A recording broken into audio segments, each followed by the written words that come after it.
The first thing you need to understand is that fear doesn't always announce itself. Sometimes it smiles at you. It was the kind of evening that felt harmless. Warm air drifting lazily through the neighborhood, streetlights flickering on one by one, the distant echo of laughter, kids still playing, parents calling them back home. Nothing unusual, nothing threatening. At least not at first. 12-year-old Ariba had walked that path 100 times before. Her house sat at the edge of a quiet residential block, the kind of place where everyone knew each other, but not too well. Beyond her street, there was something different, a stretch of land that felt disconnected from everything else. A narrow dirt trail. And beyond that, trees. A dense patch of forest that swallowed sound and light in equal measure. On the other side of those trees was a park. But tonight, that park wasn't quiet. Tonight, it was alive. A carnival. The news had spread quickly through the neighborhood. A small traveling setup. Nothing too grand, just a few rides, some food stalls, cheap games. But for kids like Ariba, it was everything. She had begged to go earlier in the day. Her mother hesitated at first, but eventually gave in.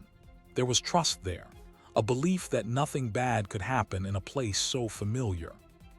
"Be back before it gets too late," her mother had said casually. Ariba nodded. She grabbed a flashlight and left.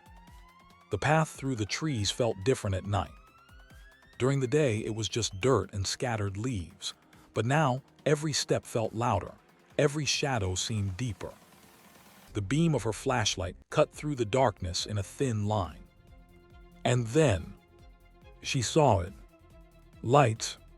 Bright, flickering, colorful lights dancing between the trees ahead. Music followed shortly after. Faint at first, then louder with every step.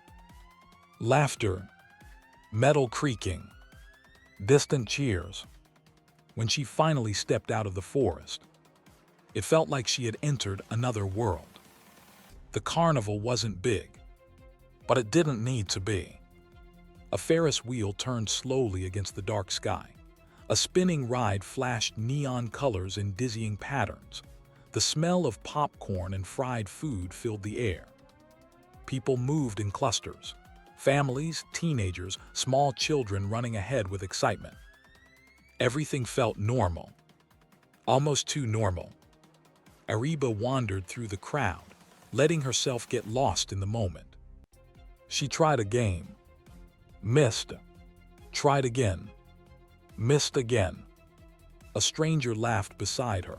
Not mockingly, just casually, and handed her a spare token. She smiled. For a while, everything was fine. Until she saw the tent. It stood slightly apart from everything else. Red and white stripes. Taller than the other structures. Quieter. A few people were entering it. But not many. There was something about it. Something that didn't quite match the energy of the rest of the carnival. Ariba hesitated. Then curiosity won. She stepped closer. Inside, the lighting was dimmer. Rows of chairs, a small stage, and 3 figures standing under a single spotlight. Clowns. One rode a tiny bicycle in slow circles. Another juggled, though the rhythm felt off, slightly irregular.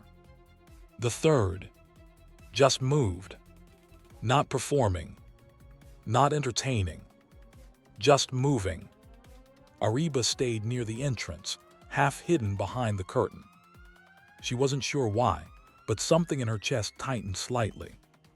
The audience laughed, but it sounded forced, delayed. Then, the third clown stopped.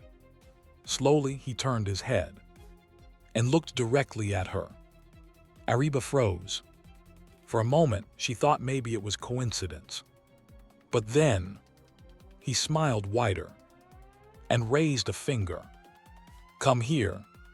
The gesture was slow, deliberate, almost patient. Her stomach dropped. She shook her head instinctively and stepped back. The clown didn't move closer, didn't speak, just watched her, still smiling. That was enough. Ariba turned and left the tent. Outside, the noise of the carnival rushed back in, but it didn't feel the same anymore. Something had shifted, subtly, but enough. She found a friend near one of the game stalls and stayed there for a while, trying to shake off the feeling. She laughed, talked, pretended everything was fine. But every now and then, she glanced over her shoulder. The night moved quickly after that. The ride slowed. The music faded. People began leaving. And eventually, so did she. The entrance to the forest looked darker now, quieter. The carnival lights behind her flickered, as if they were already fading from existence. She stepped into the trees. The path was familiar, but tonight it felt longer. Every crunch of leaves under her feet sounded too loud. Every movement in the distance felt too close. Halfway through, she heard it. "Hey." The voice came from behind her. Soft, but clear. Ariba stopped. Slowly she turned. There he was, standing just at the edge of the light. The same clown. His smile hadn't changed. Not even a little. "You left early," he said. His voice was calm. Too calm. Ariba's grip tightened around her flashlight. "I have to go home," she replied quickly. The clown tilted his head, almost like he was studying her. "I can show you something better," he said. "Backstage." The word hung in the air. Heavy. Wrong. Ariba didn't respond. She turned and started walking again. Faster this time. Behind her. Silence. She didn't dare look back. Not yet. Her heart pounded louder with every step. The beam of her flashlight shook slightly. Then, she couldn't resist. She looked back. The path was empty. The clown was gone. For a brief moment, relief washed over her. And then, she heard it again. Footsteps. Closer. This time she didn't turn. She ran. Branches scratched against her arms as she pushed forward. The path blurred beneath her feet. Her breathing turned sharp, uneven. And behind her, the footsteps followed. Faster. Closer. Ariba's lungs burned. Her legs ached. But she didn't stop. She couldn't. Then, suddenly, the trees began to thin. The road, just ahead. The moment she broke out of the forest, the footsteps stopped. Completely. She didn't slow down. Not until she reached her front door. Not until she was inside. Not until the lock clicked shut. Only then did she allow herself to breathe. Her mother called out from another room. "Everything okay?" Ariba paused. She could tell her. She should tell her. But something stopped her. "No," she said quietly. "Just tired." That night, she didn't sleep. Because every time she closed her eyes, she saw him, standing at the edge of the forest, smiling, waiting. And somehow, she knew that wasn't the last time she would see him. Mini cliffhanger. Because what Ariba didn't realize yet was that the clown hadn't followed her home. For no reason. Fear doesn't always chase you. Sometimes, it waits. The next morning felt unreal. Like nothing had happened. Sunlight poured through Ariba's window, warm and golden. Birds chirped outside like they always did. The world had reset itself, clean, ordinary, safe. But Ariba hadn't. She sat at the edge of her bed, staring at her hands. They were still trembling. Just slightly. But enough. Maybe I imagined it, she whispered to herself. It sounded weak. Even to her. Because deep down, she knew she hadn't. At breakfast, her mother talked about normal things, groceries, a neighbor's new car, a cousin visiting next week. Ariba nodded along. But she wasn't listening. Her mind kept replaying one thing. Not the running. Not the footsteps. Not even the fear. The smile. That unnatural, unmoving smile. Are you okay? Her mother asked suddenly. Ariba looked up. Yeah, she replied quickly. Too quickly. Her mother studied her for a moment, then shrugged it off. Don't stay out too late again, she said casually. Ariba forced a smile. Okay. But inside, she had already decided something.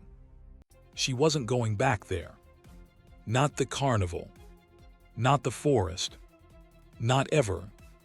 At least, that's what she thought. The day passed slowly. School felt distant, like background noise. Conversations blurred together. Even her friends noticed something was off. You're quiet today, one of them said. Just tired, Ariba replied. That word again. Tired. It was easier than explaining something she didn't fully understand. By the afternoon, the sky began to dim again. And with it, that feeling returned. A quiet, creeping unease. Ariba stayed inside. She kept herself distracted. TV, her phone, anything to avoid thinking about the night before. Until a knock came at the door. Sharp. Unexpected. Her mother was in the kitchen. I'll get it, Ariba called out before she could stop herself. She walked toward the door slowly. Each step felt heavier than it should. The house was quiet. Too quiet. She reached for the handle. Paused. And then, she opened it. No one. Just the empty street. A breeze drifted past her, cool against her skin. Hello, she called out. Nothing. She frowned slightly and stepped forward. That's when she saw it. On the ground. Right at the edge of the doorway. A small object. Bright red. Her stomach dropped instantly. Ariba bent down slowly and picked it up. It was soft, rubbery, a clown nose. Her fingers tightened around it. Her breath caught in her throat. No, she whispered. Her eyes scanned the street. Left, right, empty.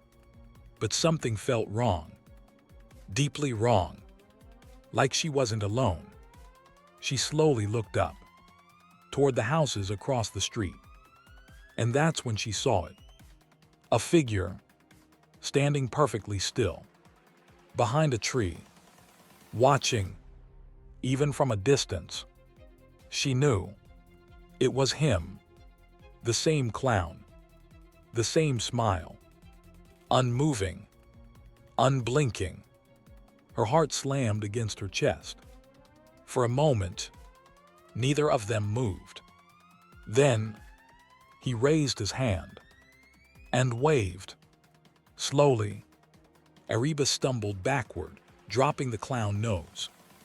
She slammed the door shut and locked it immediately. Her breathing turned frantic. Her hands shook violently now. Mom, she called out. Her mother rushed in. What happened? There's someone outside, Ariba said, her voice breaking. A man dressed like a clown. Her mother frowned. A clown? Yes, he's right there. He was watching me. Her mother walked to the window and pulled the curtain aside. She looked outside for a long moment. Then, she turned back. There's no one there. Ariba rushed to the window and looked herself. Nothing. The street was empty. No tree. No figure. No clown. Just silence. He was there, Ariba whispered. Her mother placed a hand on her shoulder. Maybe it's just from last night, she said gently. You probably got scared, and now your mind is playing tricks on you. Ariba shook her head. No, I saw him. But even as she said it, doubt crept in. Had she? The clown nose still lay on the floor near the door. Proof. But somehow, it didn't feel like enough. That night, things got worse. Ariba couldn't sleep. Again, every sound felt amplified. Every shadow stretched too far. She lay in bed, staring at the ceiling, trying to stay calm, trying to ignore it. Until, tap, her eyes snapped open. Silence. She held her breath, listening. Tap, tap. The sound came again. From her window. Slowly, Ariba turned her head. The curtains were slightly open, just enough to see outside. And behind the glass, something moved. A shape. Her body froze. Every instinct told her not to look, not to move, not to breathe. But she couldn't help it. She leaned slightly closer. And then, she saw him, right outside her window. The clown, standing so close his face almost touched the glass. That same painted smile. But this time, his eyes looked different. Darker, hollow, like something behind them was missing. Ariba let out a small gasp, and the clown's smile widened. Slowly, he raised his hand and pressed it against the glass. Tap! Ariba screamed. Her mother rushed into the room. What happened? He's here, Ariba cried, pointing at the window. Her mother pulled the curtain back. Nothing. Again. Gone. Completely. Her mother checked outside, searched the yard, looked around the house. Nothing. There's no one, she said firmly. But Ariba knew better. Because this time, it wasn't just a glimpse.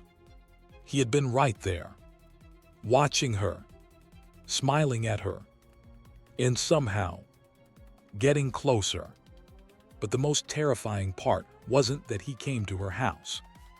It was how easily he disappeared. Some fears fade with time. They lose their shape, their weight, their power.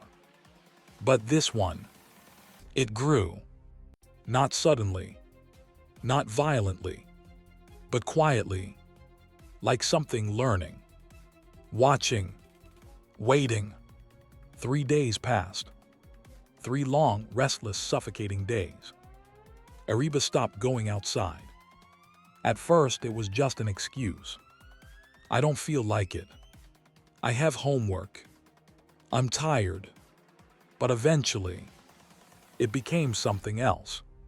Fear. Real, undeniable fear. She kept the curtains closed, locked every door twice, checked the windows before going to bed. And still, it didn't feel enough. Because deep down, she knew something had changed. This wasn't just a random encounter anymore. This was something else. Something that had chosen her. On the 4th day, she broke. I saw him again. The words slipped out before she could stop them. Her mother paused mid-step. What do you mean again? Ariba hesitated. Her chest tightened. I've been seeing him outside, she admitted quietly. At night, her mother's expression shifted. Concern. Confusion. A hint of disbelief. Ariba, you should have told me earlier. "I thought it would stop," she said. Silence filled the room. Her mother sat beside her. "Okay," she said gently. "Let's figure this out." That was the first time. Someone else took it seriously. That night, her mother stayed in her room. Lights on. Curtains shut. Nothing happened. No tapping. No shadows. No clown. And for a brief moment, it felt like maybe, just maybe, it was over. But fear like this doesn't end quietly. It changes shape. The next day, something new happened. Something that made everything worse. Ariba decided to go to school again. She needed normal, needed distraction, needed to feel like her life wasn't slipping into something she couldn't control. The morning felt safe. Sunlight, people, noise, all the things fear hates. But then, it followed her. Not physically, not directly, but in pieces. It started small. At her locker, she opened it casually, talking to a friend beside her. Laughing, pretending. Then, she stopped. Something was inside. Not books, not notes. Something out of place. Her breath caught. Slowly, she reached inside and pulled it out. A small red object. A clown nose. Again, her friend frowned. "What is that?" Ariba didn't answer. Her fingers trembled as she stared at it. "How did that get there?" her friend asked. "I don't know," Ariba whispered. But she did.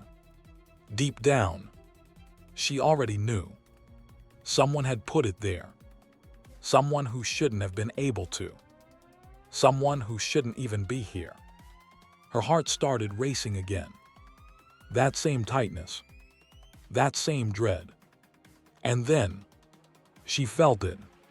That sensation. Being watched. Slowly, she turned around. Her eyes scanned the hallway. Students, lockers, teachers passing by. Normal. Everything looked normal. But then, at the far end of the corridor, she saw something. Not clearly. Not fully. Just a glimpse. A figure. Standing still. Too still. Wearing something. Bright. Red. Ariba blinked. And it was gone. Her breathing became uneven. "No," she whispered. Her friend looked at her. "What?" "Nothing," Ariba said quickly. But her hands were shaking again. The rest of the day blurred into fragments. Voices she couldn't focus on. Classes she couldn't follow. And that feeling never left. When school ended, she didn't wait. She rushed home, locked the door, closed every curtain. Her mother noticed immediately. "What happened?" Ariba didn't answer right away. She just held up the clown nose. Her mother's expression hardened. "Where did you get that?" "My locker," Ariba said. Silence. That was the moment everything shifted. Because now, it wasn't just Ariba's fear anymore. It was real. Her mother picked up her phone immediately. They called the school, asked questions, checked security. But there was nothing. No footage. No reports. No one suspicious. It was like whoever did it was never there. That night, they didn't sleep. Lights stayed on. Doors locked. And for the first time, her mother believed her. Truly believed her. But belief didn't bring safety. Because around midnight, it happened again. Not a knock. Not a tap. Something worse. A sound. A faint, high-pitched laugh coming from outside. Ariba and her mother froze. They looked at each other. Neither of them spoke. The sound came again. Closer. And then, silence. Her mother stood up slowly. Walked toward the window. "Ariba, stay here," she said. But Ariba didn't listen. She followed, her heart pounding in her ears. Her mother pulled the curtain back. And this time, he didn't disappear. The clown stood in the yard, fully visible, under the dim light of the street lamp. Not hiding, not moving, just standing there, watching. His smile stretched wider than before. And in his hand, he held something. A flashlight. Ariba's flashlight. The one she dropped in the forest. Her breath stopped, because that meant only one thing. He had been there. Closer than she thought. Longer than she realized. And he wasn't just following her anymore. He was collecting pieces. But the most horrifying realization was still to come. Because Ariba wasn't the only one being watched. Fear becomes something else. When it's no longer just yours. It was just after midnight. The house was silent. Too silent. Ariba and her mother stood frozen near the window, staring out into the yard. The clown hadn't moved. Not an inch. The dim streetlight barely touched him, but it was enough. Enough to see that smile. Enough to see that he was real. And enough to understand something far more terrifying. He wasn't hiding anymore. He wanted to be seen. "Call the police," Ariba whispered. Her mother didn't respond immediately. She was still staring, still processing. Then suddenly, the clown tilted his head, slowly, deliberately, and raised the flashlight. Click! A beam of light shot forward, not into the house, but downward, toward the ground in front of him. A signal. "Get away from the window," her mother said sharply, pulling Ariba back. She grabbed her phone and dialed quickly, her hands steady, but her breathing not. Ariba couldn't stop shaking. "What does he want?" she whispered. Her mother didn't answer, because she didn't know. But deep down, Ariba felt it.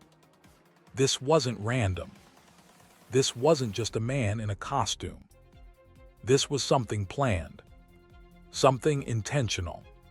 Something that had been building.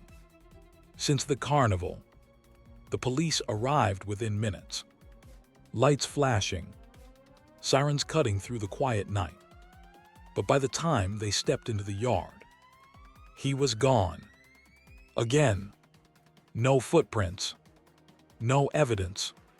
Nothing. Just empty grass. And silence. "He was right there," Ariba insisted. "I swear he was right there." The officers exchanged glances. That look, the one adults give when they don't fully believe you, but don't want to say it. "We'll take a look around the area," one of them said calmly. But Ariba could feel it. They didn't understand, because they hadn't seen him. Not the way she had. Not the way he watched.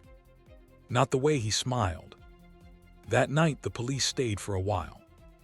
Checked the surroundings. Asked questions. Then eventually, they left. And just like that, the house felt vulnerable again. But something had changed. Because now, there was proof.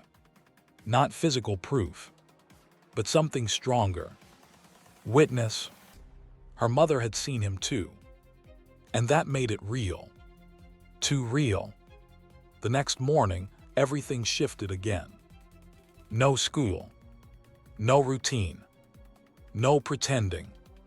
Her mother made calls. to neighbors, to local authorities, to anyone who might have seen something. And that's when the pattern began to reveal itself. At first, it was just one neighbor. Actually, now that you mention it, Ariba and her mother stood at the doorway, listening carefully. I thought I was imagining things, the neighbor continued. But 2 nights ago, I saw someone standing near the trees at the end of the street. Ariba's heart skipped. Did you see his face? Her mother asked. The neighbor hesitated. No, but he was wearing something strange. A pause. Like a costume. Ariba's chest tightened. Then, another neighbor. I heard laughter last night, she said. I thought it was teenagers. And another. My dog wouldn't stop barking at the backyard. And another. I saw something move near the fence.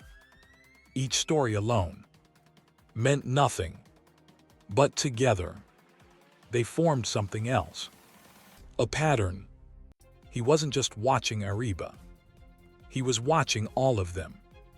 Learning, studying, waiting. That realization hit harder than anything else. Because it meant this wasn't personal. Not at first. Ariba wasn't chosen randomly. She was chosen because she noticed. And now, she couldn't unsee it. That evening, the carnival was gone. Completely. No rides. No tents. No lights. Just an empty field. Like it had never existed. Ariba and her mother stood at the edge of the forest. It was here, Ariba whispered. I swear it was here. Her mother nodded slowly. I believe you. That meant everything. But it didn't bring answers. Because the biggest question still remained. Where did he come from? And more importantly, why was he still here? They turned back toward home. But Ariba couldn't shake the feeling that something wasn't over. Something was building. That night, the air felt heavier, like the world was holding its breath. Ariba sat in her room, lights on, door closed, trying to feel safe. But safety felt temporary now, fragile. Then, her phone buzzed. A message. Unknown number. Her stomach dropped instantly. Slowly, she opened it. A single image. Dark. Blurry. At first, she couldn't understand what she was looking at. Then, her breath stopped. It was her house. Taken from outside. From the yard. From the same place. Where the clown had stood. Her hands began to shake violently. Another message appeared. This time, text. You didn't come backstage. Ariba dropped the phone. Her chest tightened. Her breathing collapsed into panic. Because now, there was no doubt left. This wasn't just someone watching. This was someone communicating. Someone playing a game. And she had just realized something terrifying. She had already been invited once. And she had said no. But what happens when something like that doesn't accept rejection? Some stories don't end. They close in. The message stayed on the screen. You didn't come backstage. 4 words. Simple. Almost childish. But beneath them, something darker breathed. Ariba stared at her phone like it might move again.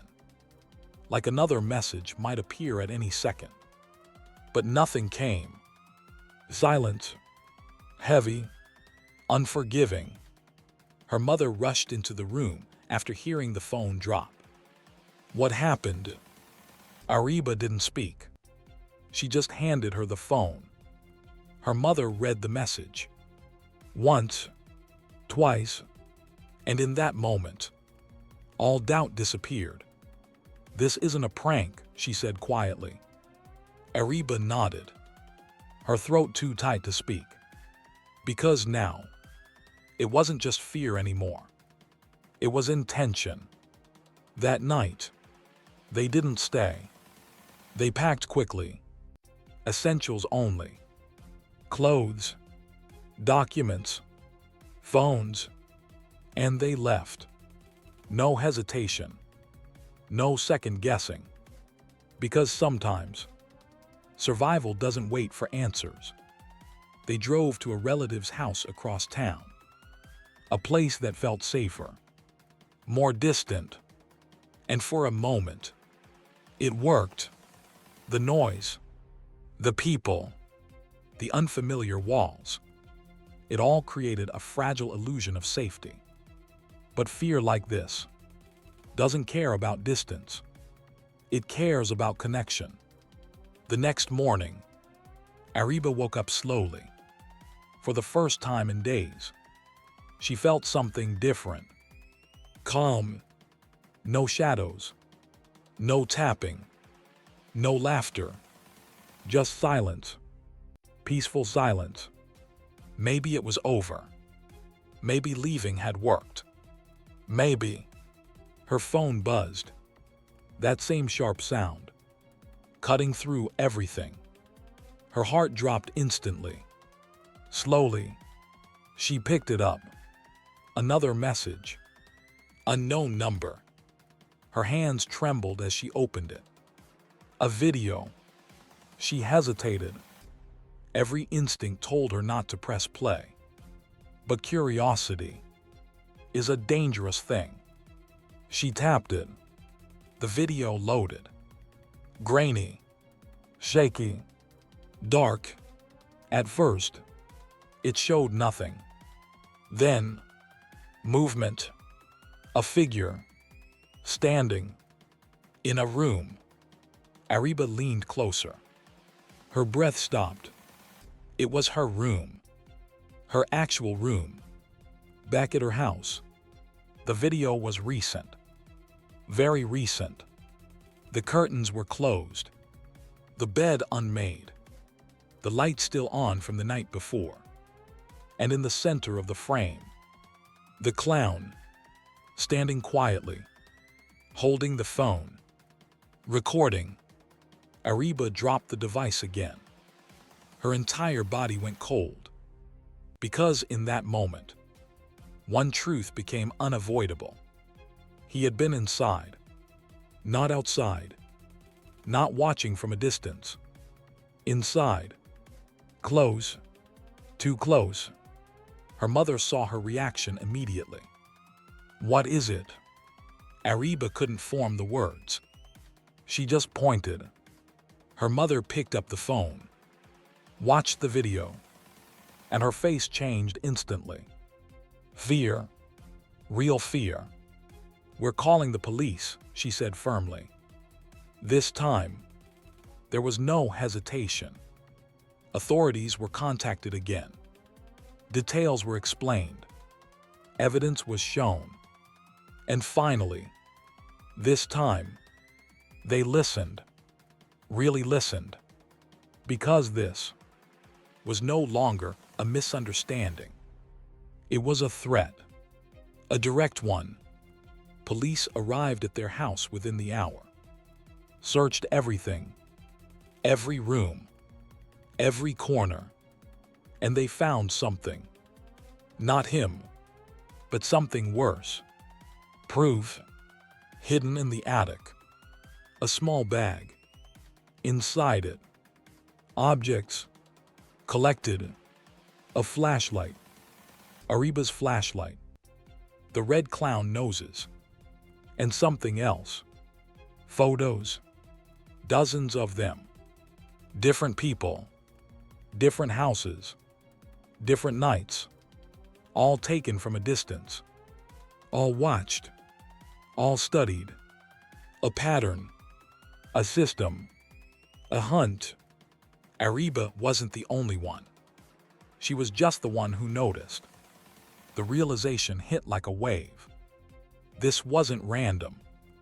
This wasn't chaos. This was organized, intentional, and deeply, deeply disturbing. The investigation expanded. More reports surfaced. More sightings. More stories. All similar. Clowns. Watching. Following. Waiting. But the man himself. Gone. No identity. No trace. Like he never existed. Days passed. Then weeks. No messages. No sightings. No laughter in the night. Silence. But this time, it didn't feel peaceful. It felt unfinished. Because some stories don't end with answers. They end with questions. Ariba never went back to that house. Never walked through those woods again. Never looked at a clown the same way. And even now, sometimes, late at night, she still checks the window, just in case, because somewhere out there, there's someone who smiles when you're afraid, and worse, someone who waits for you to say yes. So if you ever see a clown standing where he shouldn't be, watching just a little too closely, don't ignore it, because the scariest invitations are the ones you don't realize you've already accepted.